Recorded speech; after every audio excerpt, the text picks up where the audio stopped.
ఓం శ్రీ గురుభ్యో నమ. హరి ఓం. ఓం ప్రణో దేవి సరస్వతి వాజేభిర్వాజనీవతే ధీనామవిత్రేవతో శ్రీ మహాసరస్వత్యే నమ. శ్రీ గురుభ్యో నమ. హరి ఓం. సిటీ విజన్ ప్రేక్షకులకి శ్రావణమాస శుభాకాంక్షలు. శ్రావణ మాసము, ఈ మాసం మొత్తం కూడాను మనకి లక్ష్మీప్రదము, అంటే అమ్మవారికి ప్రీతికరమైనటువంటి మాసము. అలా అమ్మవారికి ఈ మాసమే ఎందుకు ప్రీతికరమైంది అంటే, పౌర్ణమి రోజు శ్రవణ నక్షత్రంతో కూడుకున్నటువంటి పౌర్ణమి మనకున్నది. అంటే ఏ నెలలో ఏ నక్షత్రం ఉందో దాన్ని బట్టి ఆ నెలను మనం లెక్క వేసే పద్ధతి మనకు అనాదిగా నుంచి వస్తూ ఉంది.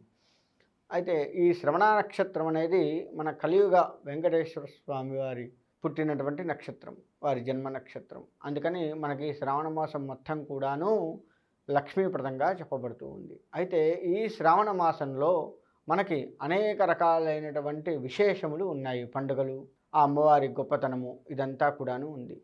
అయితే ఈ శ్రావణ మాసంలో మనం ఎక్కువగా చేసేది ఏంటయ్యా అంటే, శ్రావణ మంగళ గౌరీ వ్రతాలు. కొత్తగా పెళ్ళైనటువంటి వధువు ఎవరైతే ఉన్నారో వారు ఈ శ్రావణ మాసంలో మంగళ గౌరీ వ్రతం చేస్తూ ఉంటారు. ఈ మంగళ గౌరీదేవి ఎవరు అంటే, సాక్షాత్తు పార్వతీదేవి. పార్వతీదేవియే మంగళ గౌరిగా మనకి కలియుగంలో పూజింపబడుతూ ఉంది. అయితే ఇంకా ఏం చేస్తాము అంటే, పౌర్ణమికి ముందుగా వచ్చేది శుక్రవారం రోజు వరలక్ష్మీ వ్రతాన్ని చేస్తూ ఉంటాము. ఆ వరలక్ష్మీ వ్రతము సాక్షాత్తు లక్ష్మీదేవి. అయితే ఈ లక్ష్మీదేవిని పూజించడం వల్ల ఏంటి లాభం అంటే, సుఖ సంతోషాలు కలుగుతూ ఉంటాయి, ఇంట్లో భోగభాగ్యాలు కలుగుతూ ఉంటాయి. మరి మంగళ గౌరీ వ్రతం వల్ల లాభం ఏంటి అంటే, మంగళ గౌరీ వ్రతం వల్ల మనకి మంగళప్రదంగా ఉంటూ మాంగళ్య బలాన్ని అమ్మవారు అనుగ్రహిస్తూ ఉంటుంది. కాబట్టి మంగళ గౌరీ వ్రతాన్ని చేస్తూ ఉంటాము, ఇటు మన వరలక్ష్మి వ్రతాన్ని చేస్తుంటాము. ఈ రెండు కూడాను శ్రావణ మాసంలోనే వస్తూ ఉంటాయి. ఈ రెండు అంటే మనము ఈ శ్రావణ మాసంలో వచ్చేటువంటి అనేక పండుగలు చేస్తూ ఉంటాము. అది ఒక్కొక్క రోజు వస్తే మంగళ గౌరి 4 వారాలు లేదా 5 వారాలు వస్తూ ఉంటుంది. ఈ వరలక్ష్మి వ్రతము మనకి పౌర్ణమి ముందుగా వచ్చేటి శుక్రవారం నాడు వస్తూ ఉంటుంది. అది ఒకరోజే చేస్తూ ఉంటాము. మంగళగౌరి వ్రతాలు ఆ నెలలో 4 వారాలు లేక 5 వారాలు చేస్తూ ఉంటాము. ఇది మనకు అనాదిగా వస్తున్నటువంటి ఆచారము. అంతేకాకుండా ఇంకా ఏం పండుగలు ఉన్నాయి, వాటి విశిష్టత ఏంటి కూడా తెలుసుకుంటూ ఉంటాము. అందులో మనకి ఈ యొక్క శ్రావణ మాసంలో నాగపంచమి, గరుడ పంచమి వస్తూ ఉంటాయి. ఈ నాగపంచమి, గరుడ పంచమి వల్ల ఏంటయ్యా అంటే, ఆయా దేవతల్ని పూజించడం వల్ల వారి వారి అనుగ్రహాలు కలుగుతూ ఉంటాయి. సర్పదోష నివారణ, లేదు విషభయాలు ఏమన్నా ఉంటే గరుడస్వామి తీసివేయడం, ఇలా వాటి పూజ వల్ల మనకు కలుగుతూ ఉంటాయి. అంతేకాకుండా స్కంద షష్ఠి, సుబ్రహ్మణ్యేశ్వరి యొక్క షష్ఠి ఈ నెలలో విశేషంగా వస్తూ ఉంటుంది. పుత్రద ఏకాదశి ఈ నెలలో మనకు వచ్చేటువంటి పండుగల్లో ఒకటి. అదే రోజు మనకి వరలక్ష్మి వ్రతం కూడా ఉంది. ఆ తర్వాత వచ్చేసి ప్రదోష వ్రతము, తర్వాత హయగ్రీవ జయంతి, సంకటహర చతుర్థి, కృష్ణాష్టమి, రాఖీ పండగ, ఇటువంటి పండుగలన్నీ కూడాను మనకి శ్రావణ మాసంలో వస్తూ ఉన్నాయి. ఈ పండుగలు ఆచరించడం వల్ల ఏంటంటే, ఆయా దేవతల యొక్క సంపూర్ణ అనుగ్రహం మనకి కలుగుతూ ఉంటుంది. అయితే మంగళగౌరీ దేవి, ఈ మంగళగౌరీ దేవిని పూజించటం వల్ల ఆ కథలోనే ఉంటుంది మనకి. శివుడు అనే అతన్ని పెళ్లి చేసుకోవడము, ఆ శివుడు అర్ధాంతరంగా మొదటి రోజు రాత్రే, పెళ్ళైన రోజు మొదటి రాత్రే తన మేనమామతో కలిసి కాశీ వెళ్ళడము.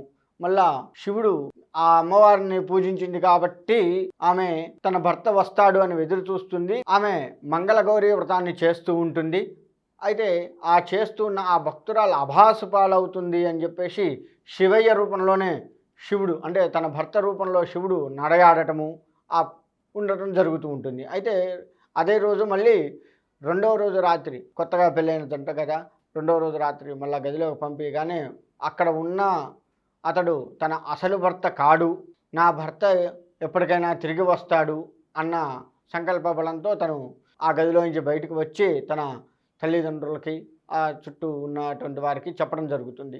అప్పుడు అక్కడ ఉన్నటువంటి ఆ శివయ్య రూపంలో ఉన్నటువంటి శివుడు మాయం కావటము ఇదంతా కూడా జరిగేసరికి ఆమె పాతివ్రత్యాన్ని అందరూ కూడా అభినందిస్తూ ఉంటారు. ఆ తర్వాత తను ఎప్పటికైనా తిరిగి వస్తాడు, ఎవరు వచ్చినా కానీ మన దగ్గరే బస చేయవలసి ఉంటుంది కాబట్టి నేను అక్కడ వచ్చిన వారందరికీ కూడా పాదపూజ చేస్తూ వారి పరిచర్యలు చేస్తాను అని చెప్పేసి చెప్పడం జరుగుతూ ఉంటుంది ఆ నవవధువు.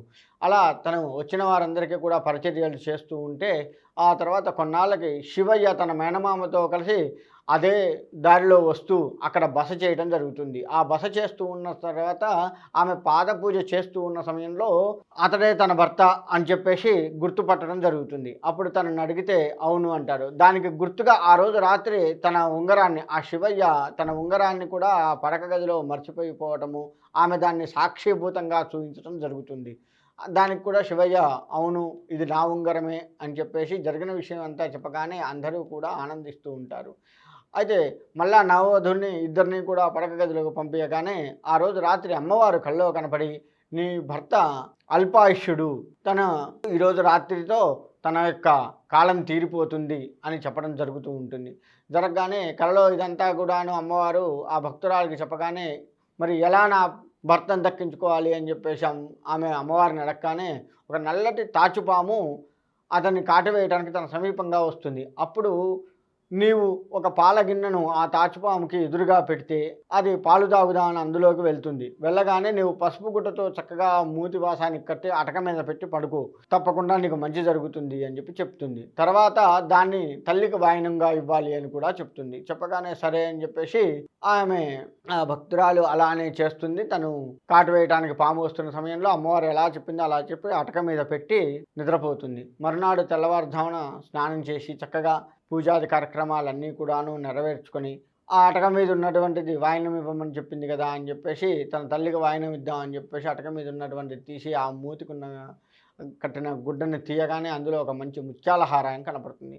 దాన్ని తల్లికి ఇస్తుంది. ఇవ్వగానే తల్లి కూడా నాకు కాదులే అని చెప్పేసి నువ్వే ఉంచుకో అని చెప్పేసి తన మెడలో వేయటం జరుగుతుంది. ఈ విధంగా ఆమె మాంగళ్య బలం పెరుగుతుంటుంది. తర్వాత తన శివయ్య తన గ్రామానికి వెళ్ళిన తర్వాత తల్లిదండ్రులకి ఆయుష్ ఎట్లా పెరిగింది అని చెప్పేసి అడగగానే జరిగిన విషయాన్ని మొత్తం కూడాను చెప్పడం వల్ల ఆ మంగళగౌరి మహత్యం ఇంత గొప్పది అని చెప్పి ఆ కాలం నుంచి ఎప్పుడూ కూడాను ఈ మంగళగౌరి వ్రతాన్ని తాను ఆచరిస్తూ తన చుట్టుపక్కల వాళ్ళతో ఆచరింపచేస్తూ మాంగళ్య బలాన్ని అందరికీ కూడా పెంచి అమ్మవారి అనుగ్రహం అందరికీ కలిగేట్లుగా చేస్తారు. ఇది మంగళగౌరి వ్రతం యొక్క గొప్పతనం.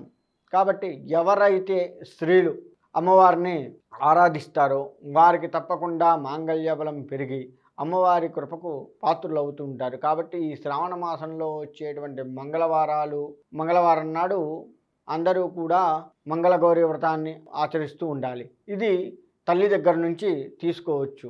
నోముని పట్టడం అంటారు. దాన్ని తల్లి దగ్గర నుంచి తీసుకొని ఆ నోము పడుతూ ఉన్నట్లయితే తప్పకుండా ఆ మంగళగౌరీదేవి సాక్షాత్తు పార్వతీదేవి స్వరూపం కాబట్టి ఆ పార్వతీదేవి శక్తి స్వరూపిణి కాబట్టి మంగళప్రదమైనటువంటి అమ్మవారు కాబట్టి ఎవరైతే ఈ నోము చేసే ఆడపడుచులు ఉన్నారో వారందరికీ కూడా మాంగళ్య బలాన్ని పెంచి అమ్మవారి సంపూర్ణ అనుగ్రహం కలుగుతుంది. కాబట్టి అందరూ కూడా ఈ శ్రవణ మాసంలో మంగళగౌరి వ్రతాన్ని ఆచరించి తరిస్తారు అని చెప్పేసి కోరుకుంటున్నా. సెలవు తీసుకుంటాను.